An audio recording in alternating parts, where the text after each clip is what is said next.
Iran దాడులు కొనసాగిస్తోంది. Especially తనకి అందుబాటులో ఉన్నది. వాస్తవంగా అమెరికా రాయబార కార్యాలయం మీదన దాడులు చేయడం వేరు, కానీ అమెరికా సైనిక స్థావరాలు పెట్టుకుందంటూ సౌదీ అరేబియా, దుబాయ్, ఖతార్ ఇట్లాంటి 8 దేశాల మీద దాడులు చేయడం ఒక ఎత్తు అయితే, దుబాయ్కి సంబంధించినటువంటి ప్రజలందరూ ఉండేటటువంటి ప్రాంతాల మీదన దాడులు చేస్తూ ఉండటం అన్నటువంటిది సంచలనం సృష్టిస్తోంది.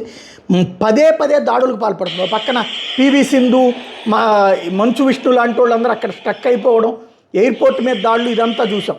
ఇప్పుడు అక్కడ దాడులు కొత్త తరహాలు ఈ విధంగా జరుగుతూ ఉన్నాయి.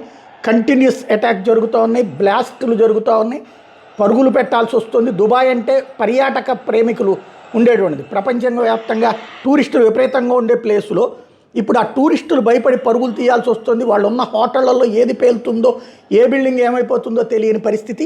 వాస్తవంగా ఈ మధ్యన టూరిజంని బాగా డెవలప్ చేసుకొచ్చింది దుబాయ్.